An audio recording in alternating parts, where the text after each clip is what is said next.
नमस्कार किसान भाइयों, मैं हूं आपका दोस्त सुनील मलिक और आप देख रहे हो अपना मनपसंद यूट्यूब चैनल एग्रीकल्चर एक्सपर्ट। आज की इस वीडियो में अपना टॉपिक रहेगा बीटी कॉटन नरमा की खेती कैसे करें।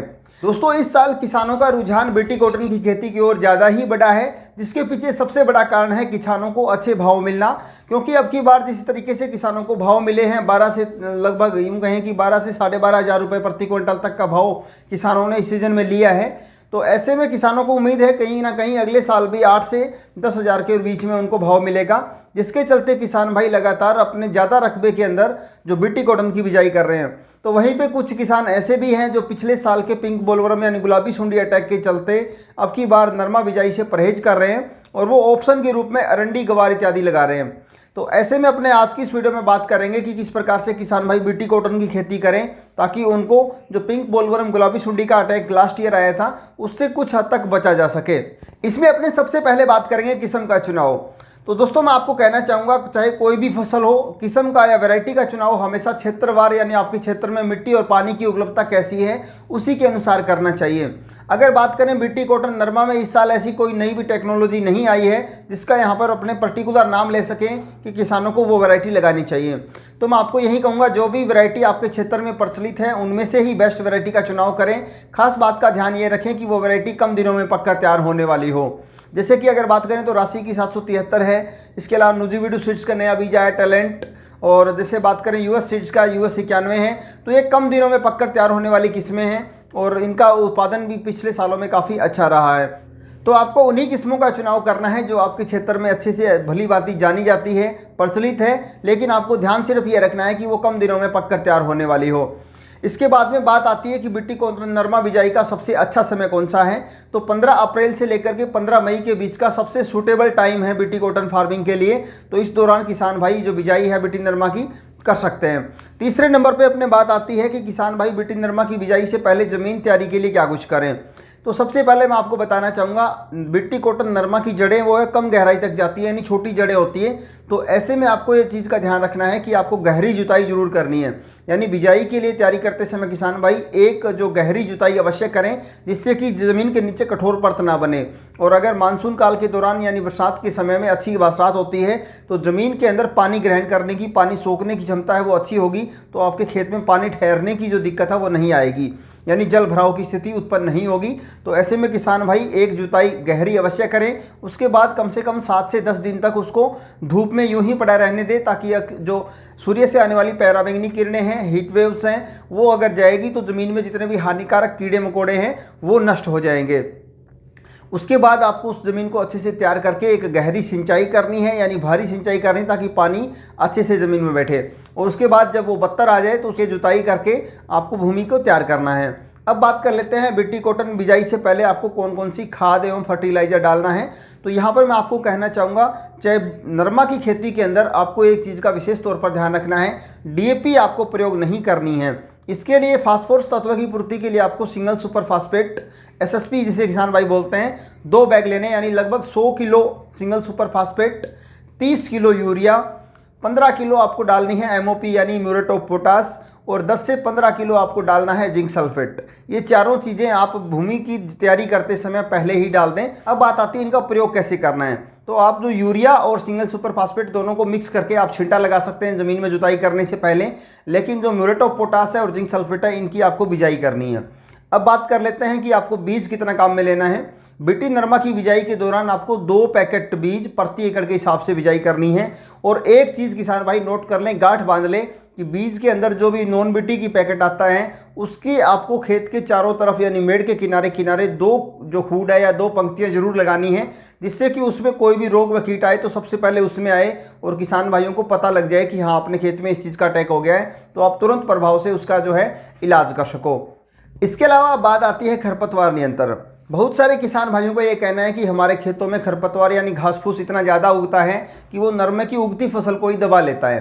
तो ऐसे में आपको करना ये है कि पेंडामेथलिन 30 इसी दवा काम में लेनी है। 2 लीटर 200 लीटर पानी के अंदर मिक्स करके आप जब पहली जुताई करें यानी पानी लगाने के बाद बत्तर ज़मीन आ जाए और आप जुताई करो उससे पहले आप इसका स्प्रे करें सुबह या शाम के समय। फिर जुताई करके पाटा लगा करके एक दिन ज़मीन को पड़ा रहने दें और अगले दिन शाम को आप नरमा की बिजाई कर दें, या फिर नरमा बिजाई के तुरंत बाद भी आप इसे काम ले सकते हैं। लेकिन बेहतर यही होगा कि आप नरमा बिजाई से पहले ही इसका प्रयोग करें, क्योंकि अगर नरमा बिजाई के तुरंत बाद आप प्रयोग करते हैं तो कहीं ना कहीं कुछ 1% इसका अटैक जर्मिनेशन के ऊपर भी रहता है।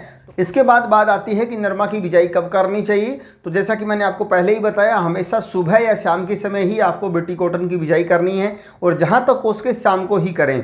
और आपको बिजाई करने के लिए 2 पैकेट काम में लेने हैं। बिजाई करने के बाद आपको नियमित रूप से अपने खेत का सुबह या शाम को कभी भी टाइम निकाल करके भ्रमण यानी विजिट जरूर करते रहें, ताकि आपके खेत में किसी भी प्रकार की कोई भी परेशानी आती है तो आपको नज़र आ जाए। क्योंकि अक्सर देखा जाता है कि बीटी कॉटन बिजाई के बाद जो छोटा नरमा होता है 30, 35, 40 दिनों तक, उसको खरगोश बहुत ज़्यादा काटते हैं, या फिर जो मकड़ी जाला लगा लेती है, या और भी जैसे सरसों वाले जो अपने कीट बोलते हैं, तो वो भी बहुत हो जाते हैं। तो ऐसे में आपको खेत के अंदर निरीक्षण करते रहना है, ताकि आपको पता लग जाए कि बीटी कॉटन फार्मिंग में अभी कोई समस्या तो नहीं आ रही। कोई भी रोग व कीट अगर आपको नजर आए तो आप उसका समय रहते उपचार कर सकें। अब इसके बाद बात आती है कि नरमा के अंदर पहला पानी कब लगाना चाहिए। तो मैं हालांकि पहले भी आपसे कहता आया हूं, एक बार फिर से मैं रिक्वेस्ट करूंगा किसानों से कि नरमा के अंदर यानी बीटी कॉटन फार्मिंग के अंदर आपको पहला पानी हमेशा 45 से 50 दिन के बाद ही लगाना चाहिए। यानी आपकी जब नरमा बिजाई के 45 दिन हो जाए उसके बाद 50 दिनों के भीतर आप पानी लगा सकते हैं। यदि आप पहले पानी लगा देते हैं तो नरमा की जड़ें जो होती है वो छोटी होती है, और अगर आप पहले पानी दे देंगे तो जड़ें जो है वो विकसित नहीं होंगी, और उसके बाद आपको जो नरमा है वो बार बार पानी की मांग करेगा, यानी कि उसकी जल मांग बढ़ जाएगी। तो ऐसे में किसानों को पहला पानी थोड़ा लेट लगाना है, जिससे पानी की तलाश में जड़ें अधिक गहराई तक जाएगी, और आने वाले समय में जो नरमा है वो पानी की कम मांग करेगा। जड़ें अगर गहराई तक जाएगी तो वो पानी के साथ साथ जो पोषक तत्व हैं उनको वो भी ज़्यादा मिलेंगे, जिससे आपका उत्पादन भी बढ़ेगा, और उखेड़ा रोग आने के चांस भी काफ़ी हद तक कम हो जाते हैं। तो ऐसे में पहला पानी आपको हमेशा 45 से 50 दिन बाद ही लगाना है, और पहले पानी के साथ में आपको मात्र एक जो अपनी नैनो यूरिया की बोतल है उसको आप लगभग 125 लीटर पानी के अंदर मिक्स करके छिड़काव कर सकते हैं। यदि आप चाहें तो इस दौरान कोई टॉनिक जैसे सागरिका इत्यादि भी इसमें मिला सकते हैं। ये भी नहीं डालना चाहते हैं तो आप जैसे कि 1.5 से 2 किलो पोटेशियम नाइट्रेट, जिसे अपने बोलते हैं NPK 13-045, इसका भी आप स्प्रे कर सकते हैं। फोलियर स्प्रे 1 एकड़ के अंदर 1.5 से 2 किलो NPK 13-045 लगभग 200 लीटर पानी के अंदर घोल बना करके आपको इसका छिड़काव करना है। और एक चीज़ का किसान भाई विशेष तौर पर ध्यान रखें, बीटी नरमा की अगेती किस्में 40 से 45 दिनों बाद ही फ्रूटिंग स्टार्ट कर देती हैं, यानी पुष्पन और फलन उनमें शुरू हो जाता है। तो ऐसे में उसको एक्स्ट्रा खुराक की जरूरत पड़ती है। तो किसान भाई NPK 13-045 का 15 या 10 दिनों के अंतराल पर 2 से 3 स्प्रे जरूर दोहराएं, जिससे पौधे को जो भी एक्स्ट्रा खुराक की जरूरत होती है वो मिलती रहे, और पौधा ज़्यादा से ज़्यादा जो फ्लोरिंग और फ्रूटिंग करे, जिससे आपका उत्पादन बढ़े। क्योंकि जैसे ही आप 45 से 50 दिनों बाद नरमा के अंदर पहला पानी लगाते हैं तो उसके बाद ही नरमा के अंदर मोनोपोडियल और सिम्पोडियल शाखाओं की वृद्धि होना शुरू होती है, और उन्हीं जितने ही मोनोपोडियल और सिम्पोडियल शाखाएं होंगी उतने ही ज़्यादा फूल व फल बनेंगे, जिससे आपका उत्पादन बढ़ेगा। तो इस दौरान किसान भाई विशेष तौर पर ध्यान रखें, 10-10 या 15-15 दिनों के अंतराल पर NPK 13-045 1.5 से 2 किलो प्रति एकड़ के हिसाब से जरूर छिड़काव करें। आप चाहें तो इसमें कोई टॉनिक जैसे कि सागरिका है, इफ्को का ह्यूमेत्सु है, ये भी ऐड कर सकते हैं। एक चीज़ का और किसान भाई विशेष तौर पर ध्यान रखें, जैसे ही अगर बात करें 45 से 50 दिनों बाद इसमें फ्लोरिंग स्टार्ट होती है, यानी फूल आने शुरू होते हैं, तो फूल झड़ने की समस्या भी अक्सर बीटी कॉटन में देखी जाती है। जैसे कि फॉर एग्जांपल आप मान लीजिए एक पौधे के ऊपर 50 फूल आ रहे हैं, उनमें से अगर 30 फूल भी पौधे पर नहीं टिक पा रहे तो आपको 2.5 यानी 2.5 ml प्लानोफिक्स को लेकर के 100 लीटर पानी में मिक्स करना है और प्रति एकड़ छिड़काव करना है।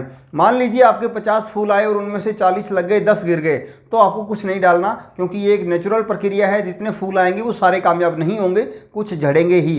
तो अगर आपको ज़्यादा लग रहा है कि पुष्पन में जो जितने फूल आ रहे हैं वो टिक नहीं पा रहे, तो ही आपको 2.5 ml प्लानोफिक्स 100 लीटर पानी में मिक्स करके प्रति एकड़ छिड़काव करना है, जिससे पौधे के ऊपर ज़्यादा से ज़्यादा पुष्प है वो बने रहेंगे और टिंडों में बनने की प्रक्रिया है वो शुरू हो जाएगी। मैं एक और चीज़ जो सबसे ज़्यादा किसान भाइयों को ध्यान में रखनी है, अक्सर देखा जाता है कि नरमा कपास यानी बीटी कॉटन के अंदर उखेड़ा रोग सबसे ज़्यादा देखा गया है जो नुकसान पहुंचाता है। उखेड़ा यानी एक तो जो 2 प्रकार के उखेड़ा होते हैं, एक तो जैसे विल्ट रोग होता है, एक जो फंगल विल्ट बोलते हैं, एक पैरा विल्ट होता है। पैरा विल्ट सबसे जो किसान अपनी गलती की वजह से ही किसान जो है उत्पन्न कर देते हैं।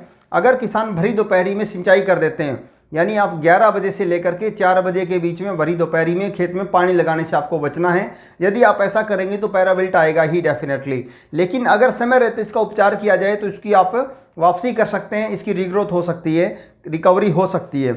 उसके लिए आपको 1 ग्राम कोबाल्ट क्लोराइड 100 लीटर पानी के अंदर मिक्स करके छिड़काव कर दें तो पैरा विल्ट से आप जो नुकसान है उससे बच सकते हैं। इसके लिए लेकिन अगर आपको ये करना है कि आप ये चीज़ का ध्यान रखें, आपको दोपहर में सिंचाई नहीं करनी है तो आपको तो पैरा विल्ट का सामना ही ना करना पड़े, क्योंकि कोबाल्ट क्लोराइड एक काफ़ी जहरीला तत्व होता है। अगर सीधा आंखों के संपर्क में आए तो आंखों की रोशनी भी जा सकती है। अगर आपको बाई चांस छिड़काव करना भी पड़े तो आंखों को अच्छे से कवर करके ही इसका छिड़काव करें। आप चाहें तो चश्मा लगाएं या हेलमेट इत्यादि भी लगा करके आप स्प्रे कर सकते हैं। दूसरे नंबर पे जैसे मैंने बताया फंगल विल्ट भी आता है। फंगल विल्ट अगर आपने कोई प्रभावित पौधे को उखाड़ करके देखेंगे तो उसकी जड़ों के अंदर सड़न सी उत्पन्न हो जाती है, काली जड़ें हो जाती है, काली काली गांठें सी। अगर उसको चीरा लगा करके देखेंगे तो उसमें बदबू सी आती है, सड़न उत्पन्न हो जाती है, तो उसको अपने कह सकते हैं कि ये फंगल विल्ट है। हालांकि आने के बाद इसका उपचार काफ़ी हद तक संभव नहीं है, ऐसी कोई नई दवा अभी तक नहीं बनी है जो कि फंगल विल्ट को आने के बाद कंट्रोल कर सके। लेकिन इसके लिए जैसे कुछ एक जो आप खाद बीज की दुकान पर जाएंगे तो आपको विभिन्न प्रकार के जो बोतल्स हैं वो पकड़ा दिए जाते हैं कि ये डालिए इससे हो जाएगा, ये डालिए इससे हो जाएगा। उनको अपनी दवाइयाँ बेचने तक ही मतलब होता है, किसान के खेत में उसका रिजल्ट है या नहीं इस बात से उन्हें कोई फ़र्क नहीं पड़ता। लेकिन फिर भी अगर आप चाहते हैं कि ये चीज़ आपके खेत में ना आए तो इसके लिए आपको पहले से ही तैयार रहना होगा।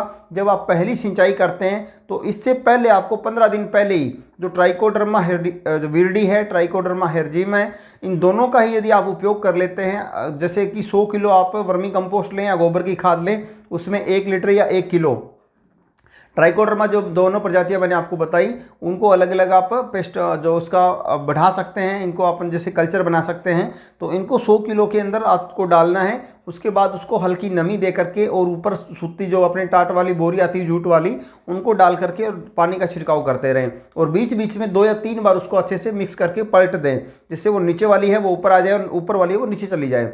तो आप 10 दिनों बाद ही या 7-8 दिनों बाद ही आपको दिखने लगेगा कि उसके अंदर जीवों की संख्या बढ़ गई है और उसमें सफ़ेद या फिर हरे रंग की जो फंगस ही आपको नज़र आने लग जाएगी।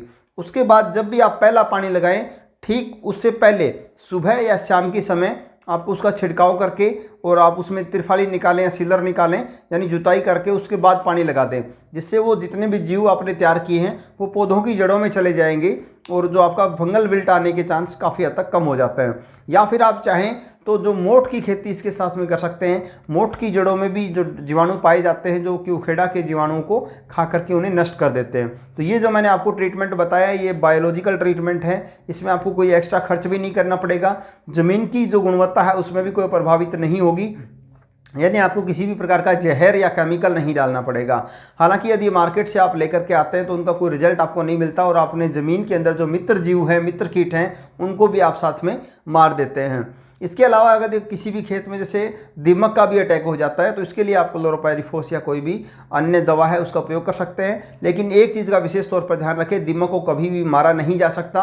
दीमक अगर आपने दवाई डालेंगे, सिंचाई करेंगे तो एक बार नीचे चली जाएगी, उसके बाद जैसे ही सोका आएगा यानी नमी कम होगी वापस ऊपर आ जाएगी। तो दीमक को आप इससे ख़त्म नहीं कर सकते। दीमक का भी अगर आप ख़त्म करना चाहते हैं तो आपको एक अलग से वीडियो मिल जाएगी जो मैंने पहले से ही डाल रखी है। वो भी जैसे बायोवेरिया ब्यूवेरिया करके एक अपने इस तरीके का ही पेस्ट आता है जो बायोलॉजिकल है, उसको यदि आप उसकी मात्रा बढ़ा लेते हैं गोबर इत्यादि में मिला करके और उसके बाद अपने खेत में डालते हैं तो वो एक फंगल पैदा करती है दीमक के अंदर। आगे से आगे उनकी कॉलोनी में बढ़ती चली जाएगी और वो दीमक के ऊपर एक आवरण बना लेती है, जिसके बाद 7 से 8 दिनों के अंदर ही दीमक की कॉलोनी है वो ख़त्म होना शुरू हो जाती है। इस तरीके से आप दीमक को भी कंट्रोल में कर सकते हैं। तो दोस्तों ये थी अपनी बीटी कॉटन फार्मिंग से जुड़ी महत्वपूर्ण जानकारी। अगर फिर भी आपके मन में कोई भी डाउट, शंका या सवाल है तो आप अपना सवाल वीडियो के नीचे बेझिझक पूछ सकते हैं। भरपूर कोशिश मेरी रहेगी आपके हर एक सवाल का जवाब जितना जल्दी हो सके दिया जा सके। अगर आपको ये वीडियो पसंद आए तो इसे अधिक से अधिक लाइक व शेयर जरूर करें और दोस्तों जाने से पहले चैनल को सब्सक्राइब जरूर कर लें। Thank you.